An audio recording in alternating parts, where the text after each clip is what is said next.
Section 4. You will hear part of a lecture about African penguins. First, you have some time to look at questions 31 to 40.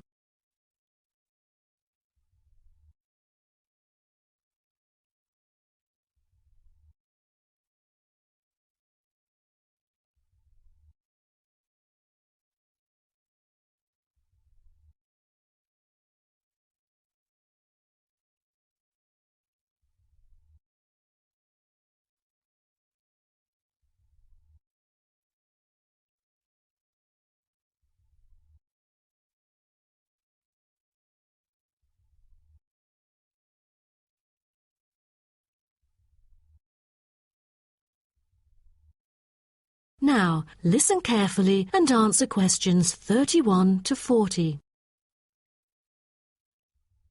Good morning, everyone. Today's lecture is about a type of adorable animal, the penguin. When you think of penguins, you may picture them surrounded by snow and ice. But not all penguins live where it's cold. African penguins live in the southern tip of Africa. They are usually found within 40 kilometres of the shore and on a number of its surrounding islands. African penguins are also known as jackass penguins because they make donkey-like braying sounds to communicate. African penguins can keep their body temperature at a stable level, but their land habitat can get quite warm, so there are a number of ways for them to stay cool. They limit their daylight movements on breeding sites on land to early mornings and early evenings to avoid too much sun. The pink glands above their eyes can help them cope with the temperate climates. Like other penguins, African penguins spend most of the day feeding in the ocean, which also helps keep them cool.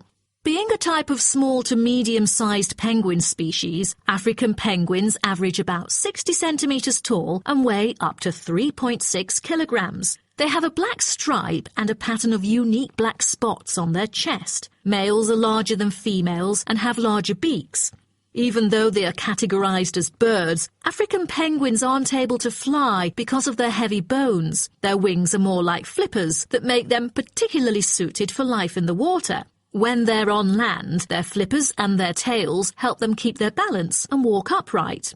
African penguins begin to breed at the average age of 4. When a male and female pair up, they tend to breed together for the rest of their lives. Most other penguins nest and lay their eggs out in the open, but African penguins have a different approach. They dig holes under bushes out of their own excrement, called guano, so they are sheltered from the sun and predators. The African penguins survive on a diet that is comprised mainly of marine organisms. They feed primarily on fish like sardines, along with the occasional squid and shellfish. But when normal food is in short supply, they eat tree roots as well. The streamlined body of the African penguin allows it to move through the water like a rocket, capable of reaching a speed of around 20 kilometers per hour when hunting for food.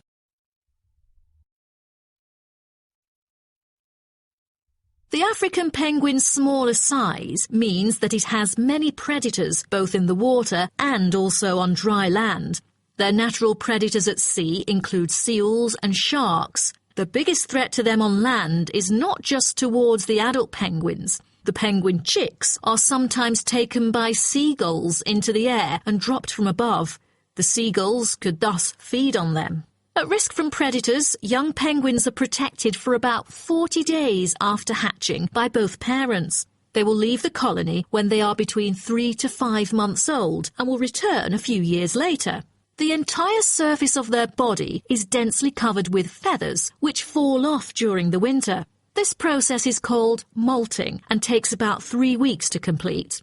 During that time, they are unable to forage. Therefore, prior to this, African penguins spend about 5 weeks laying down fat deposits. They generally live between 10 to 15 years. However, many do not reach their full lifespan. Their population has drastically declined. Approximately 120,000 African penguins remain in the wild, and their population has decreased by 90% in the past 60 years. They are considered to be vulnerable and have been listed as being endangered. 2 major factors have contributed to their decline: They are struggling for nesting space due to human disruption and competing for food due to overfishing and pollution. With the limited number of breeding pairs, survivorship becomes difficult for African penguins. This makes them especially vulnerable as environmental conditions change or an outbreak of a disease occurs. For instance, avian malaria has caused 27% of the captive breeding penguins' deaths annually. The more genetic diversity there is within a species, the higher the likelihood that at least some of the individuals will adapt and survive. That is the end of section 4.